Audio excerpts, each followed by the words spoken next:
What's up, guys? So today on the podcast, we have Dominyka Obelnyte. I'm probably butchering that. I'm down here in Kentucky. How you guys? Dominyka Obelnyte, right? Like when we say down here in Kentucky, when we say omoplata, it's like omoplata. But no, hopefully I said that right. So basically, we got Dominyka on the podcast today. She is a female jiu-jitsu practitioner, world champion. It had a fun podcast with her. A lot of cool stuff. A lot of cool stuff that, like, for me and some of the stuff that I get into, she was talking about, like, kind of going through almost like you guys that listen know I'm a big fan of Joseph Campbell, and one of his big ideas that he talks about is that idea of the death and rebirth. And, you know, I actually read a quote the other day. I was reading a book and I saw this quote, and this one's a really cool one to share. It let me get into it real quick. It says, it's from Gabriel Garcia Marquez. The quote is, "Human beings are not born once and for all, on the day their mothers give birth to them, but life obliges them over and over again to give birth to themselves." And so I think that's such a cool thing, because that idea of you're going to kind of constantly have to change, you know, that's something that we all have to deal with a ton. And I mean, even like right now with the lockdown, you can look at this as a terrible thing, or you can look at this as a chance to grow in some other area that maybe you didn't have a time to do, or you didn't have a chance to do, or maybe now just kind of gives you a kick in the butt. So again, some cool ideas along with that. And again, obviously she's going to get into training and all that stuff, but that was one of the things that really stuck out to me during the podcast. So hope you guys enjoy this one. With that said, let's thank our sponsors. We got Charlotte's Web, as always, the CBD sponsor that we use. Again, I think I was sharing this with you guys in the last episode. I think it's something like 70%. They did some study where they basically took like all these different CBD products. It's like 70% of the CBD that's out there doesn't even have the amount of CBD that they say is in it, right? So, you know, you buy the product, you think you're getting what you're getting, and it could have a range of different stuff because it's unregulated. And I thought that was kind of fascinating, because you just think, you know, for me, just there's a certain level of integrity I would want to like bring to my product. But again, 70%. So again, this is why I say to people like, again, I don't know what your thoughts are on CBD, whatever, but it's been really useful to me. But whatever CBD you do use, make sure you get one that's reputable, that comes with it from a good company, that has their stuff third-party tested. One of the cool things about Charlotte's Web is it does have its product third-party tested. So whatever is in there, you know it's what you're getting. And for me, like as kind of a nut for health, fitness, and, you know, throwing supplements in there, whenever I take a supplement, I want to know exactly what's in there. So if I'm, eating a particular food, I weigh my food because I want to know the exact protein and carbs and stuff like that I'm getting. If I'm taking a particular vitamin, I want to make sure that I'm getting the right amount of vitamin. And for supplements like this, where it's something that I use to, help with sort of aid with some of the, the muscle aches, and just, sort of helps with just an overall sort of feeling of well-being, that kind of stuff. When I use things like this, I want to make sure that I'm getting what I expect. So again, Charlotte's Web's really good stuff. I encourage everybody to like try it out. If it's something you're thinking about, if you're like, man, I was thinking about doing some CBD, but I don't know, Chewy, this stuff sounds like a bunch of snake oil, just too many benefits, everybody's talking about it, just try it out. You can try out, get a month's supply, try it out and see if you notice a difference. If you don't, no worries, but if you do, then try it out. The website is charlottesweb.com. Use a promo code Chewjitsu. If you want to check it out, you'll save 15% on the order, and it supports the podcast. But again, you can get yourself whatever you'd like. I recommend one of the tinctures or the gummies. The gummies are really tasty, but the tinctures work just fine. Get yourself enough for a month and just try it out and see what you think. Also, big thanks to epicrollbjj.com. That's Matt's company. I call it epicrollbjj.com. It's Epic Roll Jiu-Jitsu, Epic Roll BJJ. He makes rash guards, shorts, things like that. He sent in recently the Urban Legend, which it's kind of been his thing he's been promoting recently, where it's like all the crazy conspiracy stuff put onto a podcast. It's fantastic. I feel like it should have I feel like it's like an Eddie Bravo thing, yeah, because it's like it's got all of it, right? Everything from like the aliens to the puppet hands of the Illuminati to Sasquatch and everything else. But anyway, it's a cool cool rash guard. I'm gonna wear it in one of my upcoming rolling videos. But he's got a lot of good gear and things like that. If you want to check him out, epicrollbjj.com. Promo code Jiu-Jitsu. You can save yourself 15% on the order. And guys, if you want to support the podcast directly and get some extra content from the podcast, extra videos, I have a seminar that I put up there that's attached to it. You can actually watch video episodes of the podcast, everything else. But we got a bunch of different extras, a bunch of different stuff in there. If you'd like to get a hold of that, you can go to the Patreon that we have set up for the podcast. That's at patreon.com/the the Jiu-Jitsu podcast, $7, less than 23 or less than a quarter a day. You can get yourself some extra content, and we've got, again, just recently we uploaded some rolling videos. Comes with extra interview clips and things like that. I mean, it goes back 2 years now at this point. I was looking at the we've been going for 2 years. Started at episode 35 with Stuart Cooper. Yeah. So and usually like we'll have like some extra stuff, like a piece of advice or tidbit. I always love. We had what's his name, Boogie, on the podcast. I was gonna say, he was one of the first one, and he was like breaking down his. And Dars. he broke down his Dars, which is one of his signature moves. It was just awesome, and because he showed, actually we did the video with him, and he showed like the video version of him like showing this little way he cinches it up, which is really cool. But I mean, Dean Lister had some great advice on there. There's all kinds of cool stuff, and then rolling footage, and you do a great job with breaking down some of your matches, just talking people through it. And I think it's super helpful to kind of get an idea. I've got a couple of video breakdowns that are going to be posted up soon where I'm breaking down a couple of my favorite matches, and those will be coming up there as well. Awesome. And then guys, if you've ever heard of me talk about like my emails or the newsletter that I send out a Monday through Friday, typically sometimes Saturday newsletter. Has everything from just some ramblings that I talk about to Q&As to stories and things like that I put out. One of the guys, he sent to me a message, and I got him added back to the email and the email list, and he was like, "Hey man, I'm glad I'm getting your emails. It's kind of my morning routine to wake up, drink coffee, and like see what the heck Chewy's talking about with related to jiu-jitsu." But if you want to get on that email list, I'll give you a free jiu-jitsu ebook with it. You can go to chewjitsu.net and you can look there. There's like a little free ebook button up there, and you can click that and you can get yourself a free ebook, and you'll be joined to the newsletter, and I'll tell you about anything that I've got going on, plus some interesting content that comes up. All right guys, let's get started with the podcast.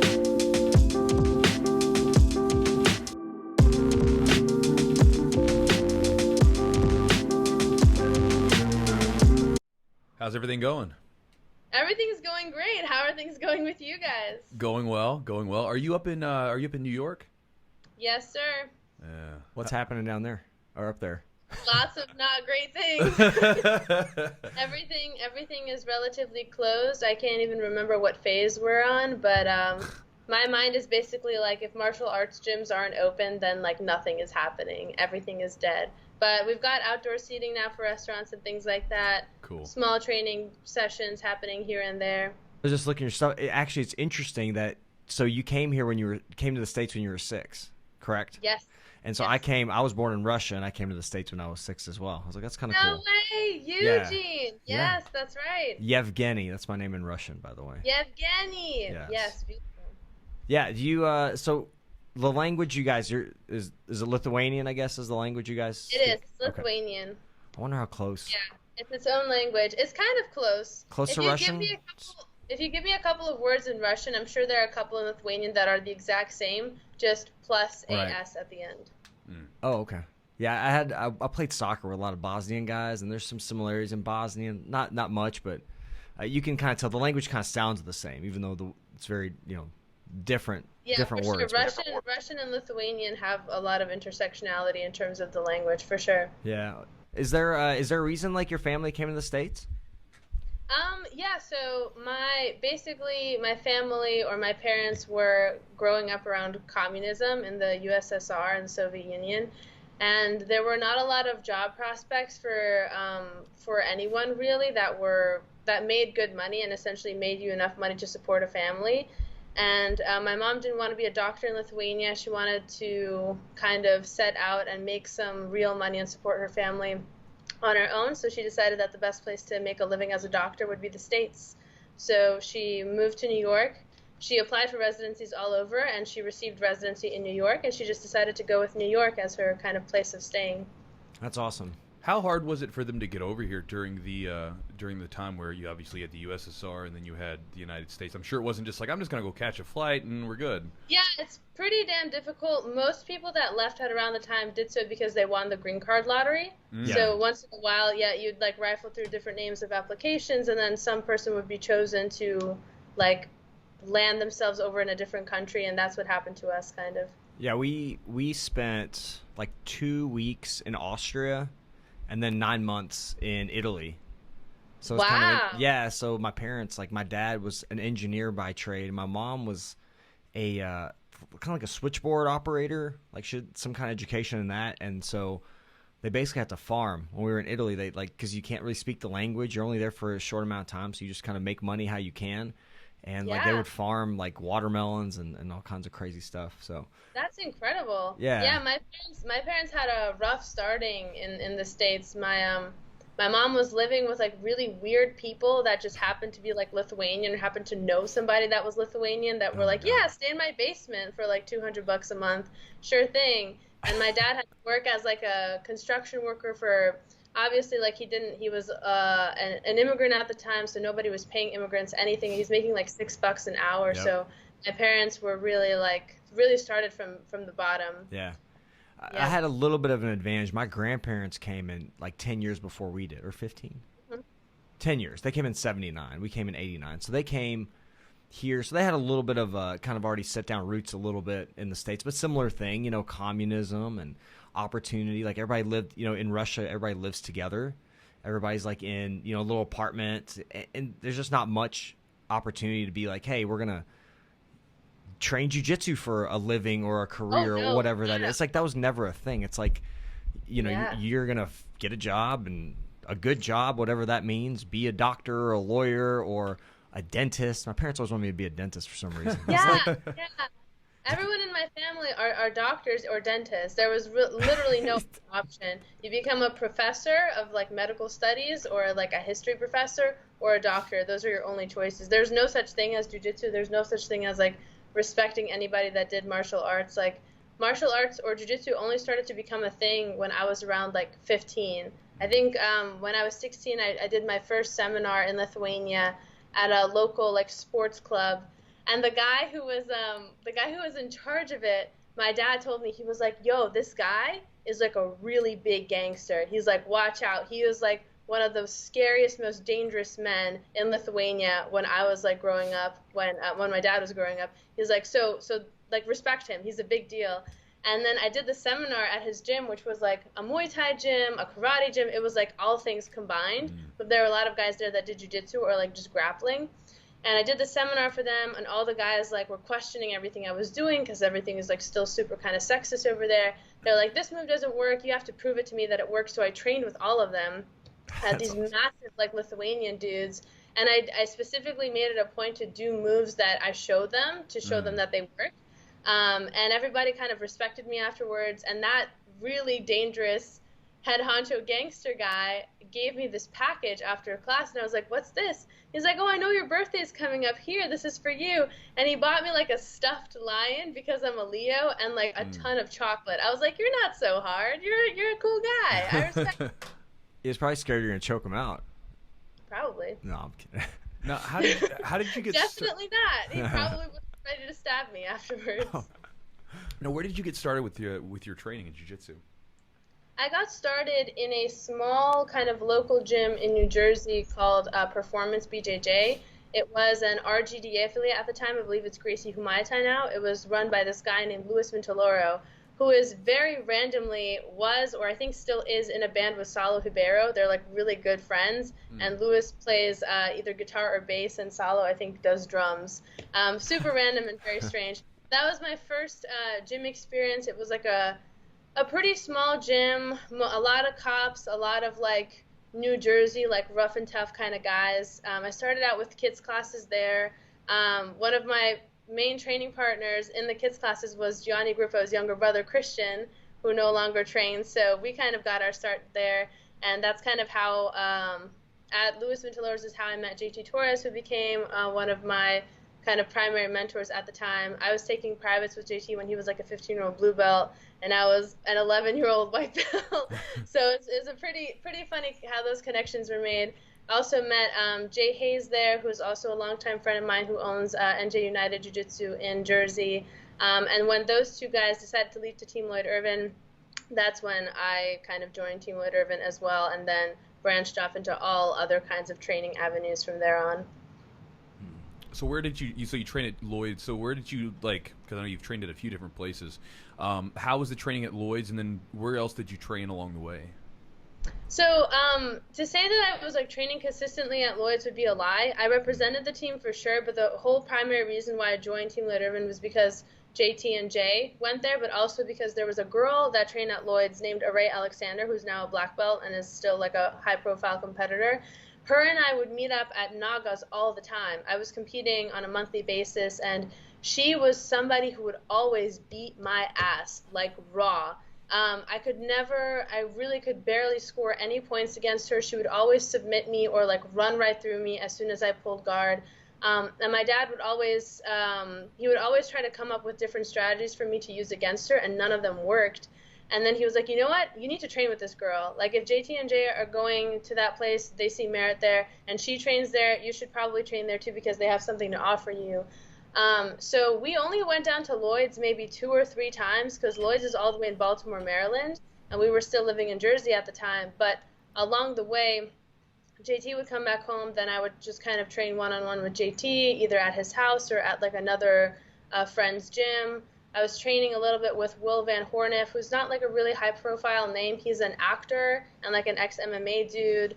I would train at his gym, and then I would train with Jared Weiner in Philadelphia at, now I'm blanking on the name, BJJ United. Yeah. And when you were training, you said that your dad was helping you come up with strategies?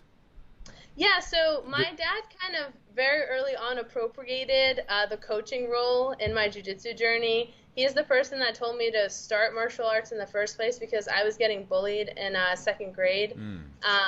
I was an immigrant child. I didn't speak English really well, and there was a kid in my class named Andrew who would pick on girls and like tap them on the shoulder, and when they would turn around, he would slap you, and he would slap you really, really hard. He'd wind up. And I really didn't know what the protocol was. I mean, there was a kid in my class named Max who had a social worker with him all the time who would run around the classroom flipping tables and choking kids. So I was like, this is America. Like, this is what you sign up for. You show up and people hurt you in school. You know, this is what you do. This is what life was like. And I really didn't know what the protocol was, so I never really talked about it. And then when I remember walking home from school one day and turning to my dad and being like, yo, so there's this kid, and sometimes he just like slaps me before the beginning of school. Like, is that normal? And my dad was horrified. He used to get into fights all the time when he was a kid. It was very like anti-bullying. And he was like, you need to learn how to defend yourself. So he enrolled me in Japanese jiu-jitsu classes. And then when we moved to New Jersey, he kind of just found jiu-jitsu in a phone book in like a Yellow Pages. And was like, Brazilian, Japanese, same thing, same difference. Like, go take that class. And I did, and he, I guess, saw more merit in that than what I was doing with Japanese Jiu-Jitsu, which was primarily striking, but also very much for, like, I call it, like, strip mall martial arts, where you, like, drop your kid off and they do something for, like, a couple of hours, and then you get them back. So, like, parents get, like, an hour to chill and do whatever. But you don't have to learn anything of value. That's kind of how I viewed it as, but I think he saw Lewis's school as a place where you could really learn how to defend yourself and really learn something that you could take with you for the rest of your life, essentially. What connected you to jiu-jitsu? Like, did you end up using it, or just like the training itself? Like, do you feel like it was very effective? Like, you got really good really fast at a very young age. What was it about jiu-jitsu that kind of really interested you? I would push back against that statement a little bit. First, I don't think that I got really good really fast. I think I sucked really, really badly for like 4 years. And then at some point, just based off of the kind of game that I developed for myself, and I guess I started to feel the connection to my body a little bit more. When I was growing up, I was going through crazy growth spurts all the time, and I didn't feel at home in my body. I felt like JT would always try to teach me wrestling. He would try to teach me like really close passing, things that were really dynamic and quick, basically showing me how to move in a perma squat. So I'm always squatting, I'm always supporting my own weight, and that was completely unnatural for me because I'm a really gangly person, and I just didn't feel at home in my body. I hadn't found the right connections to certain moves and transitions that felt right to me. So nothing felt natural until like maybe blue belt when I was around like 13 or 14. That's when I started to really understand how to move better for myself. I actually fucking hated jiu-jitsu for a really long time. I hated it. I dreaded going to training. My dad would come to every single training session. He'd have me check in with him after every roll. He'd be like, you did this wrong, you did this wrong, you didn't tap this guy enough. Like, everything that we drilled at home, nonsense is what you're doing on the mats right now. When we get home, we're gonna drill for like another 2 hours, and I'm like, Jesus Christ, like leave me alone, please. And then I remember, I think I was in 8th grade. I was at my wit's end, and I was like, hey, I don't want to do this anymore. We were like making a bet together. I was like, I don't want to do this anymore. Like, I'm tired of it. He's like, okay, if you don't want to do this anymore, you don't have to live under my roof. And, okay, so if I want to live here, I gotta do it. He's like, yeah, and I'm like, oh, okay, cool, awesome. Now that I know that, let's just keep going, Ben. But it took me a while to really start to appreciate the art. I think it all started when my dad stopped accompanying me to training sessions, and I was at Marcella's at the time, and I just remember. I remember thinking, oh, if no one's observing me, it doesn't have to be like a competition. It doesn't have to be like I'm on the world stage with every single round. And I started to access that place of flow. Because before, my emotions were really involved and invested in jiu-jitsu. Anytime something wrong would happen, if somebody reversed a position or passed me or applied like a lot of pressure, I would panic. I would get a little bit desperate because I knew I wasn't doing the right things, and I knew that the people observing me were gonna call me on it. So there was a lot of pressure on me all the time, and every time something went wrong, the stress of the pressure would crack my facade. But when the pressure was removed, I started to really feel myself entering that flow state, and I started to really appreciate the play that you have in jiu-jitsu when you're just moving with someone for the sake of movement, and how dance-like and beautiful that is, like the connection you have with another human being, where you're kind of like, yeah, I'm simulating murder on you, and we're doing these like crazy things to each other that could be really painful if we just took it a step further, but it's very controlled and very vulnerable and trusting, and I really started to appreciate that aspect of it. Yeah, so like this is something that's interesting because we have kids that train at the gym, and I've coached them for a long time, and sometimes still do. But one of the things that I used to tell the parents is I noticed this thing when I was a young kids coach. If the parent was over in the corner and they had too active of a role as far as like watching the kid or whatever, you would see the kid do this thing where they would look over and they would be rolling, but they would always kind of be looking back behind them. I even had to have some talks with some of the parents who, the kids, like there was one kid who he wouldn't want to tap. His arm was fully extended. He's gritting his teeth, and I had to stop the kids. And the kid told me, he's like, well, Dad said if I get submitted, I don't get to play Xbox, So he's like gritting his teeth. So I was like, oh, okay, come here. It was actually his grandpa, and I was like, come here, Grandpa, let's talk. But I noticed this thing where then you take the same kids, and I would make the parents go sit in a different area and just let the kids be in their own space. That then it went back to, like you said, play. Because, I mean, when you think of, like, humans' default way of learning is play. It's like we experiment with stuff, we play around with stuff, and we figure it out. And it's one of those things where I think that when, you like you said, you can separate your emotions from with the outcome, it allows for that deep learning, like you said, even that connectedness to your body. So do you think that was a big deal, like when your dad, who obviously was good in encouraging you and pushing you forward, but when he was away and you could kind of be autonomous in that situation, you think that was helpful? 1000%. It's so interesting that you recount that anecdote about your own personal approach towards like how to maneuver the child-parent relationship in your own kids' classes, because it's such a sensitive thing. Mm-hmm. My boyfriend's father owns his own gym, and I've talked to him extensively about like what kind of growing up with my father as my coach was, because he also had his father as his coach.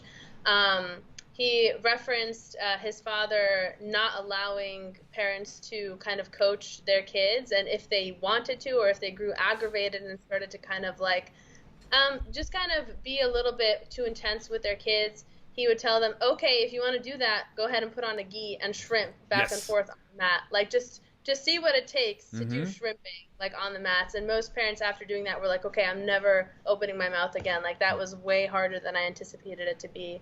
My dad unfortunately never did that. He never took an official class. He'll say that him and I trained, which we did, but it was very different because he never had like any formal training. He never had any foundational training. Everything we did was kind of just like drilling off of YouTube videos. Like we watched like so many instructionals. We watched Shanji, Lucas, like all the guys from Alliance back in the day, Mario Hayes.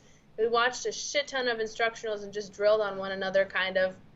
But my father was a very like domineering force in my life. And I'll say that there's no way I could have gotten to the place in jiu-jitsu that I have now without his help in those formative years, especially because as a young woman, like growing up, there's a lot that can happen as you go from gym to gym, just in terms of like interpersonal connection and like people maybe coming at you with like some sinister motives. There's a lot that can happen to you that can take you out of jiu-jitsu for forever, essentially. And him being there always prevented any of that kind of stuff from happening. So everybody was kind of terrified of pissing him off. So they treated me with respect most of the time. But for sure, having my dad there brought so much stress into my life, especially as a competitor.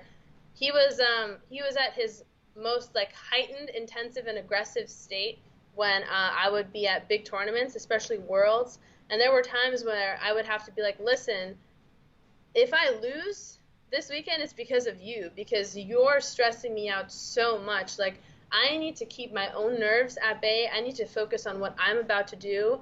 And your energy is throwing everything out of whack. So I'd not only have to fight like my own ego demons, but I'd also be having to fight like his ego demons in a way. And it really took a lot of mental work and a lot of like personal mental coaching for me to like get to a place where I wasn't affected by the things that he had to say and the input that he had to give me. What kind of things would you do to kind of calm yourself down and kind of center yourself maybe before a match or a big competition? So I remember when I was younger, I would keep pestering my parents to let me join a team sport because when I moved to New Jersey, I went to a middle school that was very snooty, lots of rich kids, and we were just coming out of like not having any money. I don't want to say poverty because I don't think we were ever in a state of poverty, but we were definitely like lower middle class, and we were entering into like middle class. So my parents would I wanted to kind of join team sports so I could get along with the kids better because I really had nothing in common with them. They assumed that me living in Queens before was me living in a ghetto, and I was bullied a lot for being an immigrant and for doing jiu-jitsu and martial arts. And my parents always said, no, you can't join a team sport because what you're doing right now with jiu-jitsu, the accountability is just on you. You can't rely on a teammate. You can't rely on somebody else to take the heat off of you. It's all on you. And they wouldn't say it in a motivating way. They would say it in like a fear that kind of way. But I always would repeat that to myself and be like, okay, before a match, like it all falls on my shoulders now. Like my coaches did everything they did to collaborate with me and help me get my game to a certain level. The people in my life all have done enough for me to like prepare me in terms of strength and conditioning, help me in terms of nutrition. Everyone has had their influence somehow, but now at this moment in time when we're at this impasse where I'm gonna face someone in a match, it's all up to me. So I would have to kind of tell myself that I couldn't use the excuse of like, this person yelled at me, this person made my day really bad, this person kind of turned things in a different direction for me. It's my duty to kind of turn the result into something beneficial. And I've had that since I was really young because I've had to fight in chaos a lot of the time. The first world championship that I won having been 10 pounds underweight from a really bad weight cut, experiencing feverish symptoms from pain medication that I was taking because I had dislocated my a rib on my right-hand side of my rib cage. And it was really difficult for me to breathe. The whole plane ride over to California, I was having a really hard time just sitting in the seat because I was in so much pain. And my dad tried to drill something with me the morning of the competition, and I couldn't even do it. Like, I couldn't even put on an omoplata because I was in so much pain. And on top of that, instead of saying, it'll be okay, you'll do great, he would say things like, how are you going to compete? How are you going to do this? And I'm like, dude, I'm 14. Like, what do you want from me? I don't know. So I remember going into that tournament and thinking, it might not work out. Like, I'm already experiencing all these terrible things. Couple that with the general nerves of competition and the general pressure of having people that you care about there with you, experiencing the whole thing. It might turn out okay. And then the first match, the girl in the first 2 minutes passes my guard. And in training, that had never happened before. I was very, very cautious about always having really A-plus guard retention because I relied on my open guard game to win me matches. And she passes me. Never had that happening before, and it kind of broke me inside a little bit, but I managed to recover. And then I remember time was counting down, and I wasn't really doing anything. I was attempting sweeps, but they weren't really getting me anywhere. And then I caught a sweep the girl got to her forearms and knees into turtle, and I remember Marcelo's wife, who was coaching me at the time, scream, "If you get the 4 points, you win the match." And I'm like, oh man, like that's all I need to do is like get my hooks in, and then I'll win the match. That's all I need. Like I'm so exhausted that I'm gonna put my last shred of effort into just getting those hooks in. And I somehow managed to get my hooks in. I managed to take her back, and the match ended with me winning. And everybody kind of freaked out because they did not anticipate me winning, going through all the injuries and stuff that I was dealing with and already having a pretty torn down mindset. And after that, I had this kind of like weird afterglow of, oh, if I did that match, I can just do that in every single match. Like, this is the hardest match that I've ever had to do. Everything after this match is going to be easier. And then I took a nap. I literally, between every single other match that I had in my weight category that day, I would just sleep until they woke me up and brought me out to the match, and then I would just kill it. And I ended up winning my first world title like that. So I always had this in me of like, as chaos is happening, you already know what the worst thing is. Like, it's that chaos that's trying to distract you. What you need to do is recognize that this is the worst that it can be and turn something beautiful out of it and just kind of buckle down, focus on yourself, and recognize that you've been preparing for this like the whole time that you've been training. Nothing's different besides all these extraneous factors that you already have control over.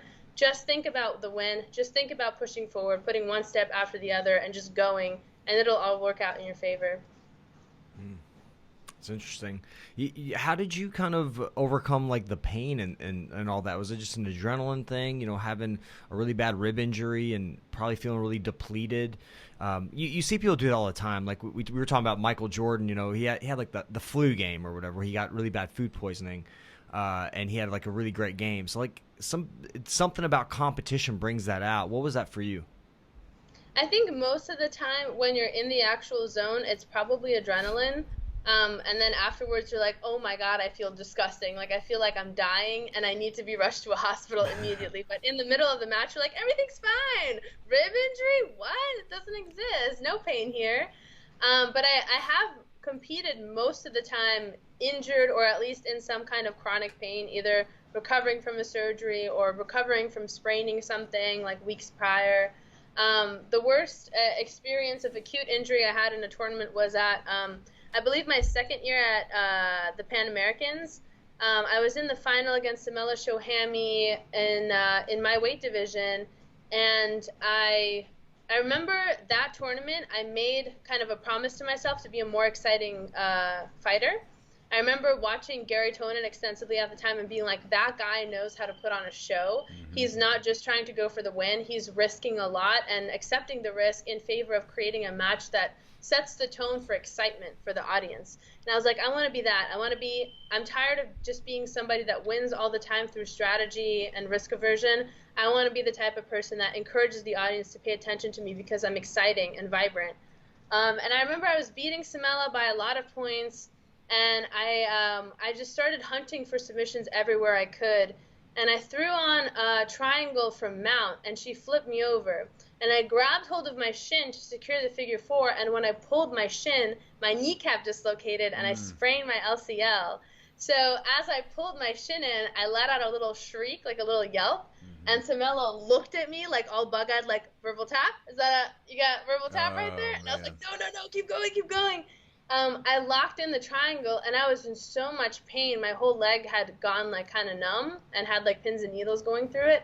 And I just remember thinking, like, if you don't finish this triangle right now, your legs are going to be dead. She's going to pass you, and she's probably going to win. So you better just buckle down for these next 30 seconds, squeeze your legs as hard as you can, and find yourself a tap. Otherwise, it's game over.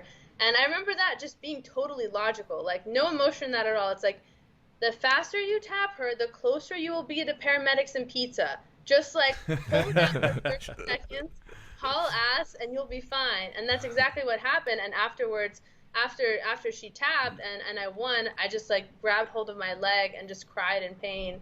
But it was very logical for me at the time. I think jiu-jitsu fighters or athletes in general have a tendency to compartmentalize pain because we've experienced it so much on a regular basis just in training that we're like, okay, when it really counts for something, we need to just kind of put aside the emotional aspect of feeling the pain and just think about the reward that comes after you commit yourself to something. Yeah, I was going to ask where you feel like you developed that grittiness, because obviously, average people don't have that kind of that ability to deal with pain. I mean, even a lot of competitors don't have the ability to go to, like you were, like when you were a teenager, to go to a competition with your rib flared up and everything else and still get out there and compete. Why do you think that, because you said you were injured a lot during your competitions and stuff, why do you think you were injured so much? I was definitely injured so much because one thing was, if I was injured in training, my dad wouldn't be the type of person to say, oh, like, poor baby, like, come by, sit, we'll get you some ice. He was like, so you're not going to train? So we just drove 2 hours to New York City for nothing. Now we're going to go back home and you're not going to train. And I'd have this kind of tendency to go, oh, I'll show you. Like, oh, I am going to train. Like, I'm going to show you just how hard I can go. So I started really mistreating my body at the time, and I started turning everything into a competition. There were a lot of really high-level people for me to train with at Marcella's at the time, and I would tell myself, like, oh, it doesn't matter that you're injured. You're tougher than this person, this training partner that you have, because you're going against them at full force while you're injured. You're, like, actively disregarding the pain that you're acutely feeling, and that's going to set you apart from them because of your mental toughness. And it was all ego. There was nothing like really beautiful or spiritual about it. It was all ego, me wanting to be like appreciated and respected as a really tough jiu-jitsu athlete, somebody who took herself really seriously and put everything aside to like go for the win and be very cutthroat. So that's where a lot of my edge came from. And obviously my upbringing too. My parents were both very strict, no-nonsense Eastern Europeans, grew up in communism, were very much anti-coddling. They were like, we worked really hard to get you to this place, so you have to work really hard to get yourself to a place that's more elevated than where we came from. So just my upbringing and my childhood definitely provided that grittiness, but that's not necessarily a positive thing. Like a lot of people will hear gritty, like edgy, like tough, and they'll think, oh, that's the samurai mentality, that's a warrior. And I challenge that and say that it's better to be a balanced human being and have room for feeling emotion and having empathy for yourself, because at that time of grittiness, I was extremely depressed. I was an extremely depressed person. I didn't really like anything that I was doing. The only kind of solace I had away from my mental illness was that time frame where I was training in jiu-jitsu, and I didn't even want to go to jiu-jitsu. It was kind of like I forced myself to go here. I train. I feel better while I'm training, and as soon as training's over, I feel like shit again. So it was only when I started to encourage space for my own emotions and my own vulnerability that I started to really appreciate who I was and respect myself and like love the world that I was surrounded by in a way. Yeah, that's interesting, because there's obviously you have to find this balance between the two, because if you're going to be a competitor, you have to have an ego to some degree, right? Because you have to be that's competing in some ways, but at the same time, like you said, making room to be compassionate for yourself and have some self-love going on there as well. And it's interesting. So when do you think you started to develop, because it's sort of finding that sort of mindful approach where you're centering yourself and, being able to be driven, but not sort of at the sort of reckless self-abuse side of it? When do you think you sort of found that balance, and what do you think maybe caused that? I think so the most devastating injury that I've had has been my shoulder. I had the labrum of my shoulder completely torn off the bone, which meant that my shoulder was not supported in its socket. The doctor said that every time I would try to have hard training sessions, there was a 95% chance that my shoulder would dislocate. So obviously as an athlete, he's like, you don't have a career if you don't get surgery. Surgery was pretty intensive. I had 2 screws and 2 staples put in. The recovery period was somewhere around 7 months. That was the longest time I've ever had to take off for an injury. And it wasn't the kind of injury where it's like I've had meniscus surgery before and they're like, oh, 2 months. Yeah. And like, we all know, like 4 weeks in, we're like, okay, yep, time to put the gi back on, right? It's like, okay, we've done our part. But with this, I had to keep my arm like adhered to my body. I had to wear like a special sling. And I was in a lot of pain. I was in a lot of pain for about a month because it was just a really painful, serious, and invasive surgery. And they put a nerve block in. So when that nerve block wore off, the nerve pain that I was experiencing was extremely sharp. So I had to take like a good 5 months off of training, which was again brought me right back to that depressing mindset. And I had some pretty serious conversations with myself where I asked myself, is it worth it? Like, is it worth it for you to go through this kind of pain as a really young person and eventually set yourself up for more pain as your chronic injuries get even worse and your like existing surgery limbs get even worse as well through just natural deterioration? Is it worth it? And I started to blame everything not on training itself, but on competition. I was like, the whole reason I'm getting injured is because I'm being competitive in my roles. If I didn't care to be competitive, if I just flowed and allowed things to happen and allowed for more play, then everything would be okay. I would keep my body in a place where it was more safe and controlled. And that's not a true sentiment, but it was something that I told myself. So I decided I would stop competing. I would just focus on training and being kind of an instructor at the time. So during that time period, I think it's been like 3, almost maybe 4 years since I've competed. And during this span of time where I haven't really been competitive, I've been thinking a lot about why I brought myself to a mentality where I was so competitive that I was neglecting my body.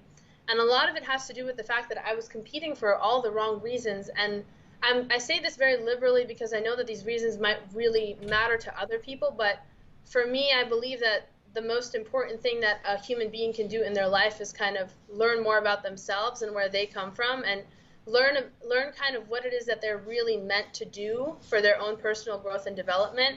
And I was competing because I wanted to impress people. I wanted to satisfy my parents, especially my dad, who was my coach. I wanted to satisfy Marcelo. I wanted to satisfy all my coaches. I wanted acceptance and validation and love from all these different parties. And I never kind of made the connection that after I would win, none of that like love or acceptance really came into my life in the way that I would expect it to. Like, you don't win worlds and get $1 million and 1 million endorsement deals and like sponsorships and some guy just gives you the keys to a candy red Ferrari. Like, none of that happens.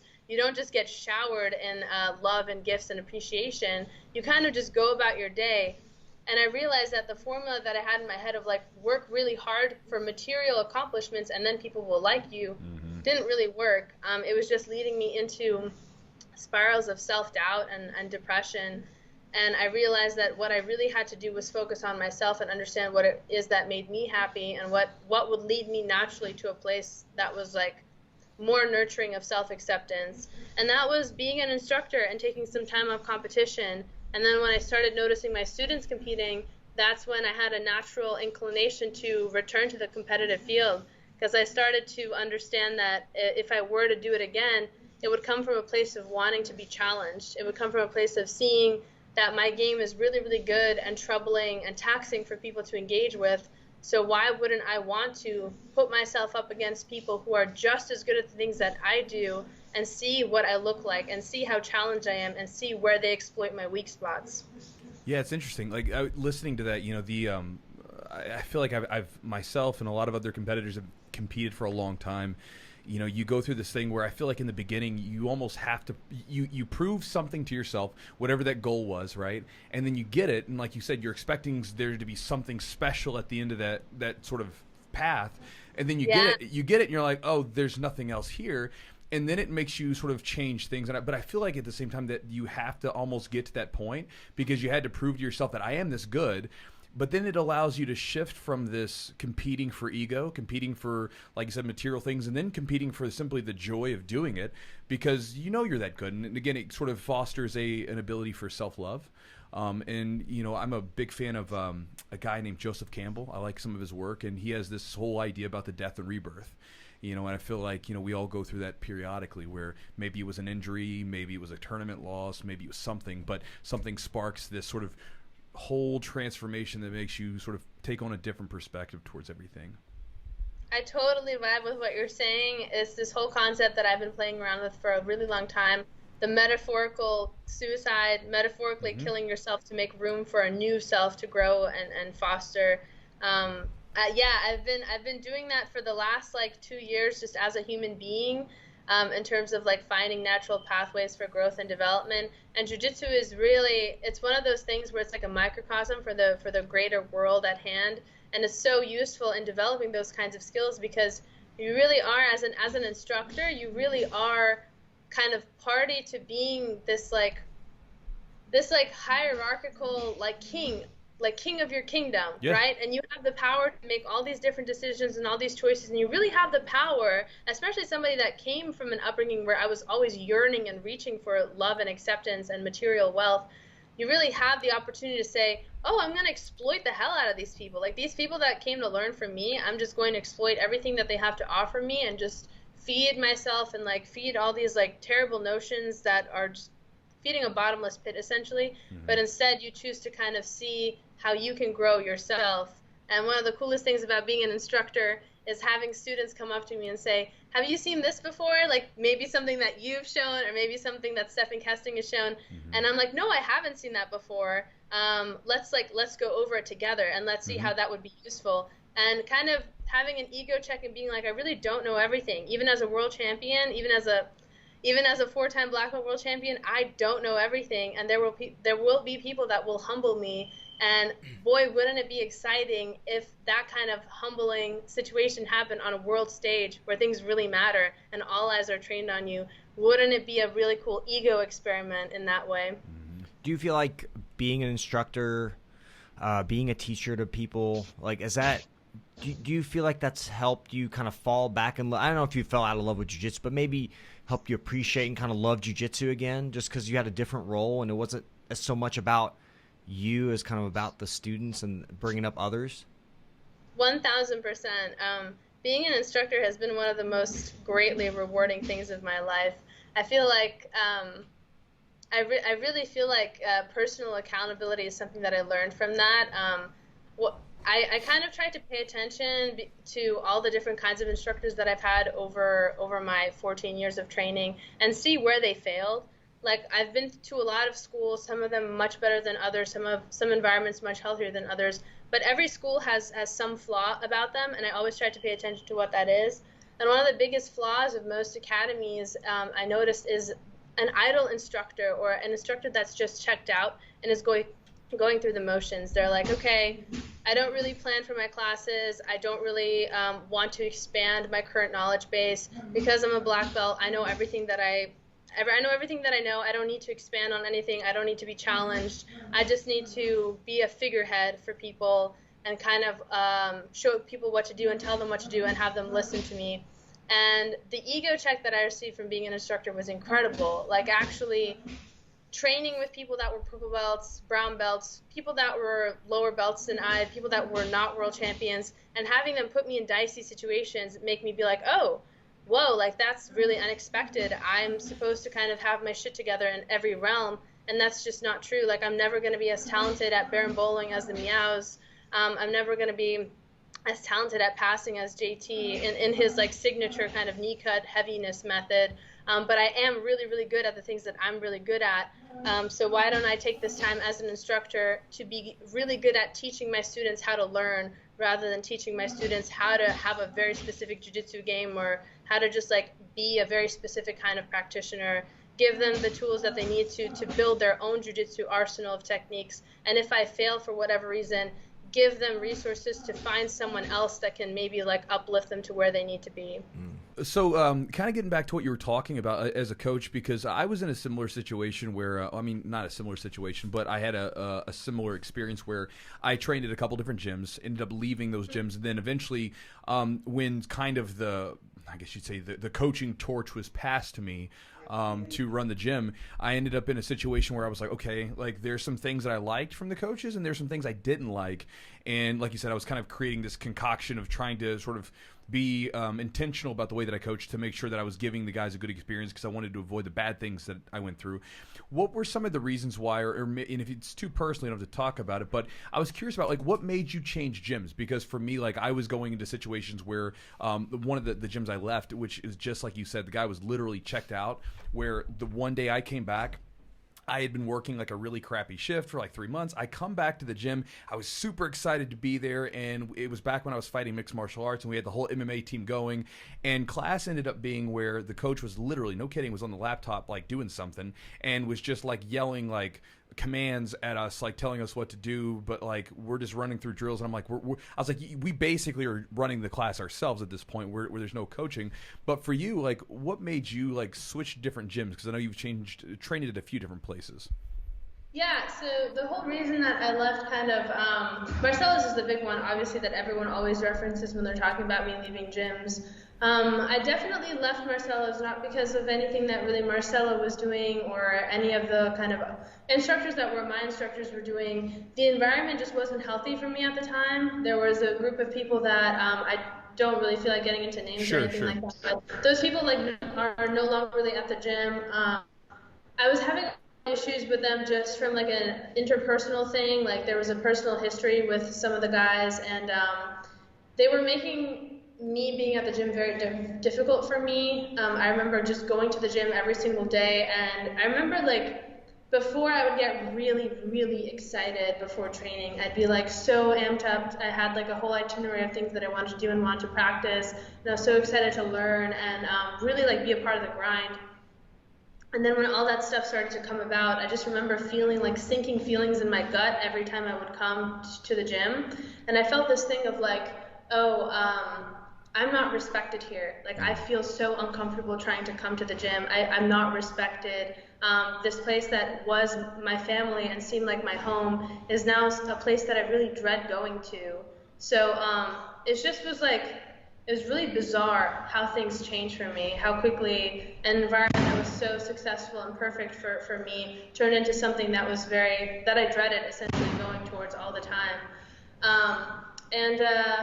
Yeah, I just feel like that was the right call for me at the time in terms of going to a place where I felt really supported, but it had nothing to do with instruction at the time. It really had everything to do with like the students at the time.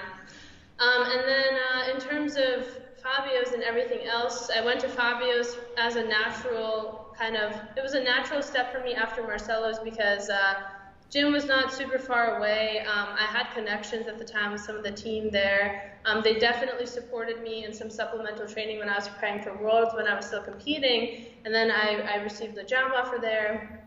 But again, interpersonal issues with like the head instruction, it was all really personal. Like I have nothing against the kind of jiu-jitsu that they were showing. It was more basically just a disagreement of ideas. And that's tricky, you know, when you're at the higher levels and you're an instructor and you're having like a almost technical battle with another instructor about how things should be run in a gym when it's not your gym. It's difficult, and you realize at some point, like, hey, if you want to do things a certain way, you have to start your own school, or you have to go somewhere where the slate is clean, and you can be the person to be the program director of your own situation. So me leaving all these gyms really just kind of cemented this idea of like I have to be my own boss in a way. I have such a specific vision for how martial arts school should be run and what a healthy environment looks like, that I have to be the example that I set for myself in a way. And so leaving all those gyms really kind of just, it took away the comfort for me in a little bit. A lot of people have a natural tendency to kind of grow up at a certain gym, and naturally you become an instructor for that gym, and then you'll always stay at that gym as like the sideline instructor, right? And it took away all those opportunities for me. I couldn't necessarily be a sideline instructor for Marcelo or Fabio or any other gym. I had to be the head instructor of my own thing. So curious, like just on a curiosity, as an instructor or coach that's running their own program or getting into their own program, what are some things that you want to foster? Like, what are some things that you want to foster within your own program when you're teaching people? I definitely want to foster a sense of comfort. I don't really care about what kinds of individuals I have coming towards my gym. Obviously, I want them to be respectful. I want them to be dedicated. I want them to be disciplined. But that doesn't matter so much to me as much as you come in with an understanding of what it is you want to change within yourself, and you have to be willing to at least entertain an ego check. You don't have to completely removing your ego. You don't have to be this like completely humbled saint of a person, but you should at least be willing to listen to criticism, especially constructive criticism. So as an instructor, I really just want to give my students the opportunity to be the best of who they set out to be within jiu-jitsu, whether that's the best hobbyist, whether it's someone who has the most developed crab ride, whether that's someone who is the best competitor in their 40s that has 3 kids and also works a job. Just whatever it is that their life journey is guiding them towards, that just happens to include jiu-jitsu, I'll be there to help them get to that point. And I just want to do it from a place where they feel like when they come to my space and learn from me, that I'm there to listen to them and I'm there to help them grow. You know, did you feel any sense of, I guess, talking about that ego when you switched to a gym? Were you like, I have to show my level at this new gym, I have to show my worth? Or do you feel like you didn't have a ton of pressure? You just kind of already were comfortable with who you are, your skill set, what you had accomplished, you didn't really have to prove much to anyone? I felt I have this like really great sense of self-confidence that is sometimes a little bit manic, where I'm like, oh, I know what I'm supposed to do. I'm a great instructor. I'm this and that. But couple that with like a really weird, crippling sense of guilt sometimes, and it turns into, do I know? Do I actually know what I'm talking about? Is anything that I'm saying actually making sense, or am I just like so far up my own ass that everything I'm saying is bullshit? So what was really cool about me getting the opportunity to work as a head instructor for Heinz, which is my gym in Long Island City, is that I actually had to go through an interview process where I essentially basically had to present myself as an employee to people and tell them what it is that I wanted to do as an instructor, what kind of a program I wanted to set up, what my student body would look like, and what my kind of 5-year plan was. And I've never had that experience before. I've never worked for a gym where I had to be interviewed for the position beforehand. It's kind of like, you look me up, you see that I'm a this time world champion, and you're like, yeah, fuck yeah, like take her on. She probably knows what she's talking about. But they were really interested in figuring out what kind of a personality I had and whether I was self-aware enough to like present a program that had merit and wasn't just going to be another black belt taking herself very seriously and then spending most of her time like bullshitting and not really contributing anything of value. So I think just being put in that position was really humbling because I had to actually present myself and not just expect the awards that I had wanted to speak for me. Mm.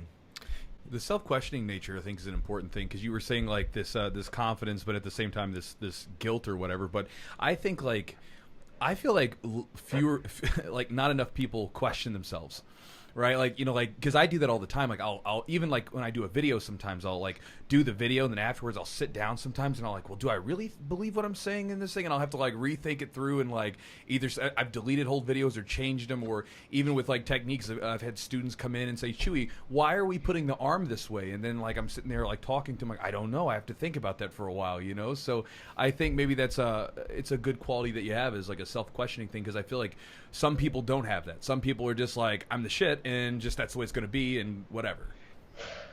Yeah, 1000%. I think the self-aggrandizing behavior in jiu-jitsu is really widespread, and it probably happens a lot at the higher levels, especially with competitive athletes, because as an athlete, like, when you win something, your whole team celebrates with you, and for at least a week, you kind of feel like a god. Yeah. Like, everybody's kind of entertaining everything that you're doing as, like, oh yeah, the champion did that, or the champion is this way, you know? And that's, like, great and all in terms of celebrating someone's victory, but as long-term behavior, it can really damage someone's, like, identification of the self. Like, they can turn into kind of ego monsters in that way and never really understand that what they're doing is incorrect or what they're doing is actually fostering a negative environment. That's, I think, where most jiu-jitsu schools fail, is because the instructor is not paying attention to the kind of environment that is being curated. So even if the instructor is humble enough or understanding enough or self-aware enough to take accountability of their own interactions, they will not take accountability for the actions of like immediately subordinate black belts or brown belts who are also kind of part of the higher hierarchy within the gym. And that's how a lot of like really inept and bad behavior will go unnoticed and unchecked in a gym. And that's, I think, where most gyms will fail, is they'll get to a place where the school is large enough that the instructor can account for all the things that are happening and all the interactions that are happening. And then just a lot of, there'll be a lot of ego, there'll be a lot of widespread control happening and power imbalance. And then a lot of like really cool people end up leaving gyms, or a lot of really cool people just end up leaving jiu-jitsu as a whole. I think it's a hard thing for a coach to, you know, I've been with Chewy. Chewy's been my coach for 10 years. The big thing's our community, like the atmosphere. And, you know, I can speak for Chewy knowing that like he'll make the right decision. Like, we've had people that have been really, really talented and they didn't get promoted because they were assholes. They were like not a good part of a team. They were very self-centered. And so I think that like fostering that environment where all these people, especially with the craziness that's going on now, like if you have a gym that you can actually train at and feel supported and feel like you're at a place where everybody's kind of the same mindset and want to improve, and they're there for themselves, but they're also there to make each other better. And I think that's a hard job for a coach. If you see somebody that's super talented and, you know, they'll make you look good, they'll go win tournaments and stuff, and like being able to say they're maybe not the best for your team or the best representation of your school is a hard thing to do. Really difficult, really difficult. It's also really difficult if you're an instructor that has specifically taken someone under your wing and helped prepare them as an athlete for something, because then you have like a natural instinctual connection of family, right? You bonded with this person, you have like a brotherly or sisterly or like father to son, mother to like son, whatever relationship. And then it becomes that much more difficult to distance yourself because now that boundary has been crossed. So now when you're admonishing somebody about their behavior on the mats, you're also almost admonishing their general character. And then it becomes, once that, again, boundary has been crossed, then that person can also interact with you in a way that's probably very unprofessional in terms of like, you know, how kids like talk back to their parents. Sure. In that kind of way. And then it becomes really difficult to control the environment as a whole. When I had just left Marcellus, I had this really kind of stoic and rigid mentality that as an instructor you had to really keep space from your students. Like when I first started working for Heinz, I had like maybe 4 really consistent guys. I had a lot of guys coming in and out. I think class sizes were at most maybe like 10 people, at least 4 for the first maybe like 6 months. Because it was a brand new program. There was no jiu-jitsu before. I was the first like jiu-jitsu instructor to come in and start to build something. And my 4 consistent guys would always invite me out to go get dinner or to go get drinks after class and after training. And I was like, no, I can't do that. That's like super unprofessional. I'm never going to cross that boundary. And the older I've grown and the more time I've spent in the gym, the more I'm starting to notice that is also like, that is almost as restrictive as those other gyms were unrestrictive in a way. Like you need to have some sort of interactivity and some kind of personal bond and connection with your students. It doesn't have to be just customer to like service person. It doesn't have to be so rigid and all business. Like it can be a little bit more open and like free form. But I think I really was just so scared of kind of allowing for rampant behavior to occur and allowing for negativity to be reinforced and kind of jeopardize the whole integrity of the structure that I was building, that I became too controlling in how I was as an instructor to my students. I kind of started to see myself as just like almost like this like depersonalized like guru person who just like, could never do anything like outside of the gym with her students, and that's long since changed. Yeah, I think that, you know, one of the I never really, since I started training, like I never really had, or started coaching, I never really had the ability to distance myself. Like, I mean, just for me, like I remember people saying, like hearing people that were like about the business, right? They'd say, oh, you need to like create distance and they should always call you by your title and all this stuff. And I'm like, that sounds really weird to me. Like I'm gonna go get a couple beers with my buddies and we're gonna train our butts off and we're just gonna have a good time, and that's what's gonna be that. And to me, like, I mean, again, there's still a certain distance there, like, you know, but at the same time, like there's still interaction and things like that. Outside of the gym, I never could turn it off. So, but I think the cool thing is if you're teaching your own program, then to me it's always the top down as far as the leadership goes. So whatever example you set, whatever your core values are that you set for the program, then that's going to be the thing that's going to, you know, birds of a feather. The people that are going to come in there are either going to absorb those and they're going to be by those, or they're going to say, this isn't for me, I'm going to go somewhere else, and that's that. You know, changing gears a little bit out of curiosity with, you know, because again, you are a decorated competitor, going back to your competitions a little bit, because obviously we've talked about kind of after that stuff, going back to your competitions, what was like, do you have I don't want to say best or most notable or whatever it was, but is there a competition experience, win or loss, that really stands out to you? This could be like when you won the Worlds, or it could be something else that stands out to you. That stands out to me. Besides the two that I already listed, I would have to say one of the most kind of satisfying wins I've ever had was my first absolute title win at Worlds, which was against Monique Elias.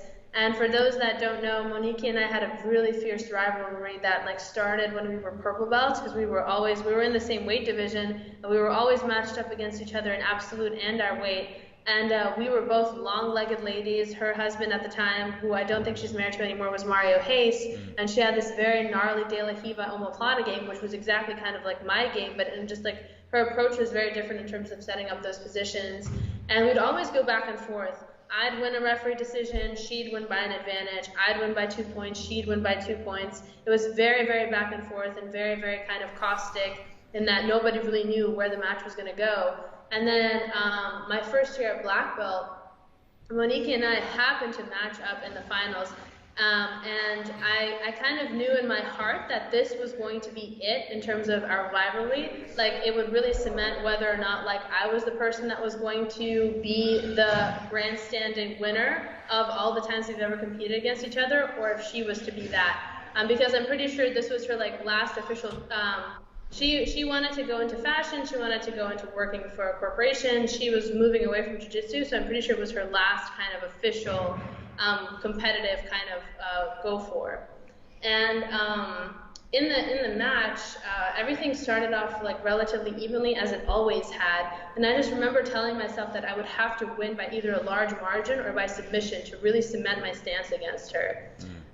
And I remember I was like working really hard to pass. Usually where I would screw up is I would manage to get into a pass, get a little bit greedy, overshoot to north-south, overshoot to mount, and she would use that as an opportunity to reverse the position. She was really good at that. And I passed really, really slowly, and as predicted, she started to turn, go belly down. I managed to start to get my hooks in, and I found a way to get towards her back. And I think I was already up by 2 points at the time from having found a sweep. And I was working in those hooks, really taking my time. It took me almost probably 4 minutes to get those hooks in and go, instead of going from body triangle to cross legs. But I remember the referee scoring me the points. And I remember looking at the time, and there was like a minute or maybe 2 minutes left of the match. But I remember internally, my heart had already exploded with satisfaction for the win. I was like, that's it. Like, I just fucking became an absolute world champion. Like, there's no way she's recovering from this. Like, I'm still on her back. I'm looking for a choke. I've never scored this many points against her. I've done it. And I just remember being so happy and still trying to look for a choke, like still trying to have this mission, but just like inside being very giddy and ready to like celebrate with my teammates and friends. And that was the most kind of satisfying victory to date at the time. And I remember the podium was like me, Monique, Bia Mesquita, and Mackenzie Dern in third place. And I was like, dude, for a first time rookie black belt to come out and win absolute and have these girls by my side as like the rest of the contenders that I had to beat to get here, wow, like show-stopping. And this coming off of a relatively poor Europeans performance, poor for myself.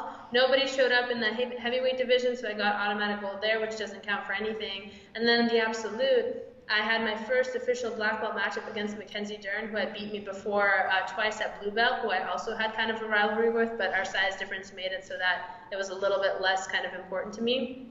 And I lost to her by referee decision, and a lot of people said that I should have won. But that was really devastating because me and my father were just like really bickering rather like openly at Europeans, and I had a lot of black belts that I looked up to, like Michael Lange, Gabby Garcia, Tomas Lisboa. They all came up to me after I got third place in absolute, and they were like, this is just the beginning for you. Don't even think about this as a loss. Like, look at you, it's your first competition as a black belt, and you already got third in absolute at Europeans. You should be extremely proud of your performance. Like, you only have ways to go from here. You're going to become a world champion one day. And I was like, man, it happened. It really happened. Like, I can't believe that it happened so quickly and with such, like, vigor, you know? Did you appreciate it as much? Did you feel like you understood the gravity of the situation? Like being, maybe, were you like the youngest women's black belt world champion, or even I'm not sure. I'm not sure if I was the youngest. I do believe a lot of people said that I was, but I never really did the research to make sure that I was. I think I'm definitely the first European to win an absolute world championship. I just don't know if I was the youngest, but Yeah. definitely the youngest. I think rookie black belt. Did you realize? I mean, I kind of two questions. Like, did you realize how big of an achievement it was? Because you won absolute as well, and then how did you stay motivated? You achieved that, that pinnacle of the sport. How did you kind of continue at such a young age, like feeling like there's more for you to accomplish or wanting to accomplish more? So first off, I want to preface everything by saying that, like, in that same way that I just described, like, after you win a world championship, you don't you're not gifted like a luxury lifestyle. You're not like given the celebrity status like right off the bat. It was the same in terms of like coming to terms with the fact that you had become a world champion. I was like, really? Me? Like, I'm such a turd. Like, I'm just some kid. Like, just some kid just came out and won the absolute world championships, like, at her first year as black belt. It kind of, it was really shocking to me because I had always put so much gravity towards the situation. I had grown up for 10 years watching Gabby Garcia compete, Andressa, Luana Alzaguir, like, Rodolfo Vieira, all these people, like, that I looked at and revered. I was like, these people are prolific athletes. They work so hard. They dedicated their lives to this. They get up every day, make their protein shakes, take their steroids. Some of them, not all of them. They invest so much time and energy into this. And I do too, but I'm also in school. I also I'm totally planning on getting a job after this. Like, I feel like it was very confusing and ridiculous to me that I became a world champion, but at the same time, I never expected anything less for myself. Like, growing up with my dad, who nothing was ever kind of good enough for him in that way, I was so motivated to be the best in everything that I did, and I had this very intense competitive drive to me with everything that I took on. And also, one thing that Marcelo said that was it was really harsh at the time, and I'm sure when I say it now, people are gonna be like, "That's really harsh still." But I remember I had won second at some tournament. I can't remember if it was Pan Am. So it was sometime around purple or brown belt. And I remember Marcelo saying something along the lines of, Dominyka, nobody really remembers who won second place. They only remember who won first. And I was like, that's harsh to hear, but it's kind of true. When people revisit stats and things like that, the first thing they look at is who was the winner, not who won second place or who won third, right? So I always had this idea of the only kind of real win is winning the whole thing. That's the only thing that is a real win. And I've had this with me throughout my entire life, in terms of getting the best grades, in terms of everything. And I was like, okay, so I have to be the best in this, and I have to uphold myself to the highest standard. So this is what I have to do. I have to go out there and tell myself that I'm gonna become an absolute world champion. I'm gonna win this no matter what happens. And I did it. And when I did it for the first time, I was like, now that I've done it once, I can do it over and over again. And then I did it a second time. So that's kind of where the motivation for that came from. Interesting. Now, what was it like training for the second one? Because a lot of times they talk about winning the first, just different sports, winning the first big title, winning the first championship. That's something where there's this drive to go get it and whatever else. But then winning a second one, right? That takes a lot more discipline because you've done it now, and so it's whatever novelty that was maybe associated with it, whatever sort of thing you'd been chasing, well, you got it now. To do it again.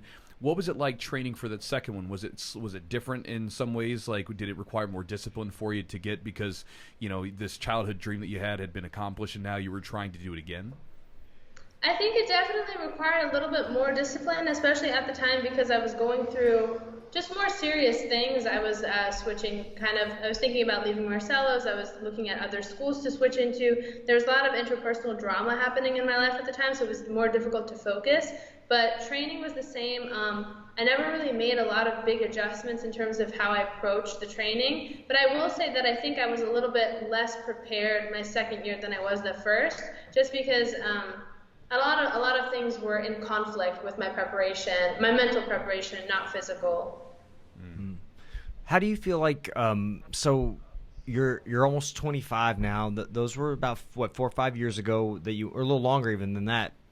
You said, yeah, like 4 years ago, I think. yeah, and you had trained as a elite level competitor versus training now. Can you kind of tell us a little bit about how you trained back then, and now with these injuries, how you're training now? How do you keep your body together? How do you keep yourself healthy?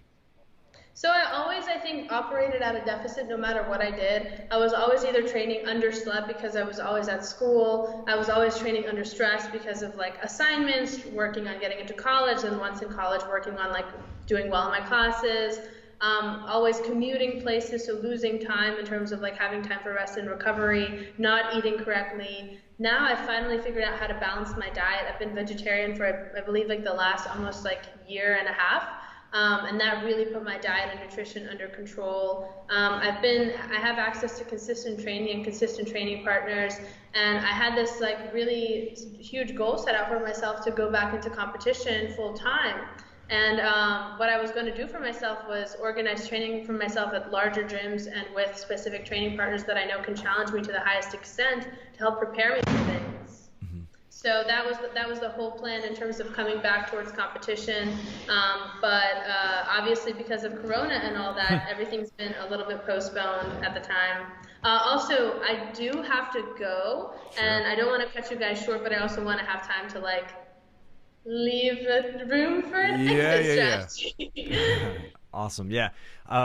Well, as far as just like your plans, moving forward is to compete, get back into competition. And then where is your gym? Kind of how can people get a hold of you when training, if training opens up, whenever that is, how can they train with you and kind of reach out to you? Totally, 1000%. So plans in terms of competition, I've always been very open about talking about my interest in super fights. I've been interested in competing under Fight to Win and Polaris again for some time. I had a plan to go back into a competition with a bang with a Kasai super fight, I think all the way back in April, but then obviously everything got sidelined with Corona. Those are still the plans at the moment. I'm still trying to curate training for myself. Right now, I'm healing myself from a broken leg that I incurred from a really bad rollerblading accident, which is really hilarious as a Jiu-Jitsu world champion to break a limb. My first ever like official limb break from an athletic endeavor, and it wasn't Jiu-Jitsu. So that's kind of fun. But once that heals up, I'll be back to trying to schedule more intensive training to prepare myself for competition once things start to open up and once I feel comfortable enough to travel for super fights. Otherwise, my gym is Heinz Combat Sports, located in Long Island City at the very bottom of Queens in New York. The best way to grab a hold of me is by either reaching out to me through DM on my Instagram, which is domthebombyourmom.com, or if you just look up Dominyka BJJ, it'll pop up. Gianni Griffo hates that name. When I first started to win shit, he was like, Dom, you really need to change your goddamn Instagram username because it's ridiculous and you need to be an official athlete. And I was like, no, I'll stay true to who I am, and that's being a crazy, Dom the Bomb Your Mom kind of person. So that's that. Otherwise, you can email me or reach me through my website, which is dominikao.com. That's www.dominikao.com. Awesome. And do you have any products out? Yeah, I think you have like some on, what's that one? I definitely have an instructional out on Jiu-Jitsu. Yes, Doma Plata, the secrets of the Doma Plata. Go ahead and check that out if you're interested in a strange, windy spider guard game with lots of tricky submissions. Where is that available? Jiu-Jitsu online. Got it. Say easy, Dominyka.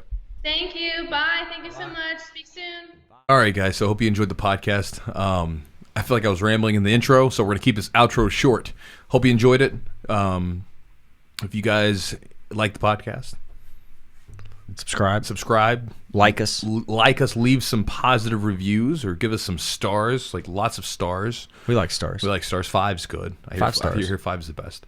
But give us 10 if you can. But again, guys, hope you guys enjoyed the podcast. And again, if you want to support the podcast, you can go to charlottesweb.com. Use the promo code Jiu-Jitsu. You save 15% on anything inside it that you want to buy. Everything from rubs to gummies to tinctures to any of that CBD goodness that you want. They've got some new stuff on there called CBD Medic, and they have some new balms on there that we're going to be trying out soon. Okay. Those are supposed to be really good. And then you can go to epicworldbjj.com, get yourself some gear, some jiu-jitsu gear. Use promo code Chewjitsu. And then if you guys want to support the podcast and get some extra clips and videos and seminar content, everything else that we put up there, it's a ton of stuff. If you want to get a hold of that, join the Patreon at patreon.com/the Jiu-Jitsu podcast. And we'll talk to you guys next week.